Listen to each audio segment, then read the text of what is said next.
శివాయ గురవే నమః. ఆశ్వయుజ శుద్ధ పాఠ్యమి నుంచి ఆశ్వయుజ శుద్ధ నవమి వరకు 9 రోజులు దేవి నవరాత్రులు. 10వ రోజు విజయదశమి కలిసి దసరా అంటారు. అయితే ఈ సంవత్సరము ఒకే తిథి 2 రోజులు రావడం వలన ఒక రోజు అనేది పెరిగింది.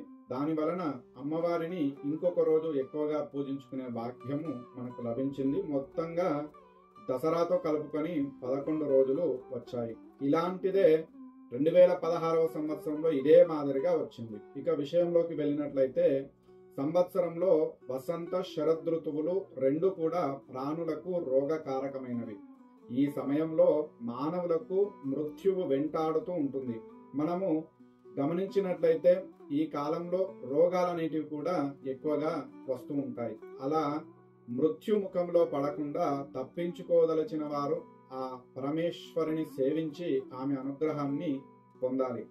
అపమృత్యు వినాశిని అయి సర్వ ఆపద నివారిణి అయి విరాజిల్లే ఆ జగన్మాతను ప్రార్థించిన వారు ఆయా ఋతువుల్లో రోగ బాధలను మృత్యు భయాన్ని జయించగలుగుతారని, ఇందుకోసమై నవరాత్రులలో పరమేశ్వరిని పూజించాలని వ్యాసుడు జనమేజయునికి నవరాత్రి పూజా విధానాన్ని వివరించాడని మనకు దేవి భాగవతంలో కనిపిస్తుంది. సంవత్సర ఆరంభంలో చైత్ర శుద్ధ పాఠ్యమి నుండి నవమి వరకు గల ఈ 9 రోజులు వసంత నవరాత్రాలు అని, కరెక్టుగా అర్ధ సంవత్సరం గడిచిన తర్వాత శరదృతువు ఆరంభంలో ఆశ్వయుజ శుద్ధ పాఠ్యమి నుండి నవమి వరకు గల ఈ 9 రోజులు శరన్నవరాత్రాలు అని వ్యవహరింపబడతాయి. శరన్నవరాత్రులలో దేవిని ఆరాధించడము అనూచారంగా వస్తున్నటువంటి ఆచారము. మానవునికి మళ్ళీ మాతృగర్భంలో నరక యాతనలు రాకుండా ఉండడానికి 9 నెలలు జీవుడు పడవలసిన బాధలు మళ్ళీ పునరావృతం కాకుండా ఉండడానికి, ప్రశాంత స్థితిని అనుభవించడానికి నవరాత్రులలో ఆదిశక్తిని ఆరాధించాలని వ్యాస మహర్షి లోకానికి వెల్లడించాడు. నవరాత్రి పూజా విధానాన్ని సవివరముగా సాధకులకు అనుగ్రహించాడు వ్యాస మహర్షి. ఈ నవరాత్రులను ఎలా ఆచరించాలి అని అంటే కనుక, నవరాత్రులకు ముందు రోజే కుంకుమ, పూలు, పండ్లు, సుగంధ ద్రవ్యాలు, మొత్తం పూజా సామాగ్రి అంతా కూడా సిద్ధము చేసుకొని మరునాడు అంటే పాడ్యమి నాడు ప్రభాత సమయంలోనే అమ్మవారిని ప్రార్థిస్తూ సంకల్పం చేసుకోవాలి. తాను భక్తి శ్రద్ధలతో ఈ 9 రోజులు కూడా దేవిని పూజింపదలిచినట్లు ఆమెకు విన్నవించుకోవడమే ఈ సంకల్పము. ఇక మొదటి రోజున తొలుతగా గణపతి పూజ, తర్వాత పుణ్యాహవాచనం చేసుకొని పూజా వేదికను సిద్ధం చేసుకోవాలి. ఈ 9 రోజులు కూడా ఎలాంటి ఆటంకాలు రాకుండా ఉండడానికి మొదటగా గణపతిని ప్రార్థించి ఆ గణపతి పూజను చేసుకోవాలి. పూజ జరుగుతున్న ప్రదేశం స్థల శుద్ధి, ద్రవ్య శుద్ధి కోసమై పుణ్యాహవాచనాన్ని జరుపుకోవాలి. ఇక అమ్మవారిని ప్రతిష్ఠించుకొని ప్రశాంతమైన మనస్సుతో నిర్మలమైన భావముతో పూజను చేసుకోవాలి. ఇక్కడ అమ్మవారి పూజలో చాలా మందికి కొన్ని అనుమానాలు వస్తూ ఉంటాయి. కలశ స్థాపన చేయాలా, అఖండ దీపం పెట్టుకోవాలా అని చెప్పేసి. అయితే కలశ స్థాపన చేయాలి అంటే కనుక అక్కడ శాస్త్రోక్తంగా బ్రాహ్మణుని ద్వారా ఆ పూజను చేసుకోవలసిన అవసరం అనేది ఉంటుంది. ఎందుకంటే ఆ కలశంలోకి ఆ చైతన్య స్వరూపాన్ని తీసుకురావాలి అంటే మంత్రపూరితంగా ఆవాహన చేసే క్రమము ఉంటుంది. కాబట్టి కలశ స్థాపన చేయాలి అని అనుకునేవారు ఖచ్చితముగా బ్రాహ్మణ సహాయంతో జరుపుకోవాలి.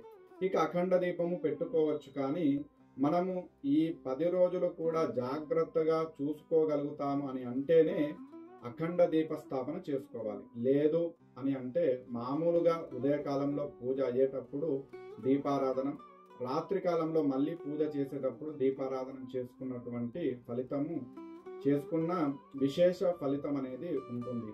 ఇక సామాన్యంగా పురాణోక్తంగా చేసుకుంటాము అని అంటే దేవతాపటం ఉంచుకొని దీపారాధన చేసుకొని అమ్మవారిని మనకు తోచిన రీతిగా పూజించుకోవచ్చు. నవరాత్రుల్లో యథాశక్తిగా దేవి మంత్రాన్ని జపించాలి.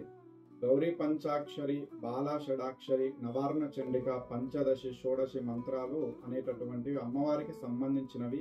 అయితే ఇవన్నీ కూడా గురుముఖత ఉపదేశం పొంది విధానం తెలుసుకొని నియమనిష్టలతో మంత్రానుష్ఠానము చేసుకోవచ్చు. ఇక ఆ మంత్రాలు ఏవి మనకు తెలియవు అని అంటే కనుక అమ్మవారి నామాన్ని కానీ శ్రీమాత్రే నమః అని జపించిన అటువంటి ఫలితమే మనకు లభిస్తుంది. మంత్రము, యంత్రము, తంత్రము అనేవి మూడు దేవి పూజా విధానంలో చాలా ముఖ్యమైనవి. మంత్రానుష్ఠానం అయిన తర్వాత పీఠ పూజతో ప్రారంభించి షోడశ ఉపచారాలతో అమ్మవారిని ఆరాధించి సహస్రనామావళితో అష్టోత్తర శతనామాలతో పూజించి ధూపదీప నైవేద్యాలను తాంబూల నీరాజనాలను సమర్పించాలి. ఈ 9 రోజులు దేవి సంబంధమైన స్తోత్రాలతో కథలతో దేవి మహిమ విశేషాలతో కాలాన్ని దేవిమయంగా భక్తి భావనతో దీక్షగా గడపాలి. ఈ నవరాత్రులలో కుమారి పూజ, సువాసిని పూజ ఈ రెండు కూడా అమ్మవారికి చాలా ప్రీతిపాత్రమైనటువంటి విషయాలు. కుమారి పూజలో పాడ్యమి నుండి నవమి వరకు వరుసగా 2 సంవత్సరాల వయసుగా గల కన్య మొదలుకొని 10 సంవత్సరాల కన్య వరకు ఆయా దేవతా నామాలతో అర్చన చేసి సుగంధ ద్రవ్యాలు, మంగళ ద్రవ్యాలు సమర్పించాలి. ఉపవాసేన నక్తేన ఏకభుక్తేన వా పునః అనే శాస్త్ర సంప్రదాయాన్ని అనుసరించి ఉపవాసముతో గాని ఏకభుక్తముతో గాని రాత్రి భోజనంతో గాని ఆహార నియమాన్ని పాటిస్తూ ఈ నవరాత్రి వ్రతాన్ని పాటించాలి. ఇక కుమారి పూజలో పాడ్యమి నాడు 2 సంవత్సరాల కన్య కుమారిక అని, విదయ నాడు 3 సంవత్సరాల కన్య త్రిమూర్తి అని, తదియ నాడు 4 సంవత్సరాల కన్య కళ్యాణి, ఇలా చవితి నాడు 5 సంవత్సరాల కన్య రోహిణి, పంచమి నాడు 6 సంవత్సరాల కన్య కాళిక, షష్ఠి నాడు 7 సంవత్సరాల కన్య చండిక, సప్తమి నాడు 8 సంవత్సరాల కన్య శాంభవి, అష్టమి నాడు 9 సంవత్సరాల కన్య దుర్గ, నవమి నాడు 10 సంవత్సరాల కన్య సుభద్ర అని ఈ క్రమంలో ఆయా సంవత్సరాల వయస్సుగా గల కన్యలను ఆరాధించడం వల్ల దారిద్ర నాశము, శత్రు వినాశము, దుఃఖ నివృత్తి, ఆయురారోగ్య బలాభివృద్ధి కలుగుతాయి. నవరాత్రి పూజా విధానంలో సప్తమి నాడు సరస్వతిని, అష్టమి నాడు దుర్గను, నవమి నాడు లక్ష్మిని పూజించాలి. ఈ ముగ్గురికి మహాసరస్వతి, మహాకాళి, మహాలక్ష్మి అనేటటువంటి పేర్లు. వీరే ముగ్గురమ్మలు.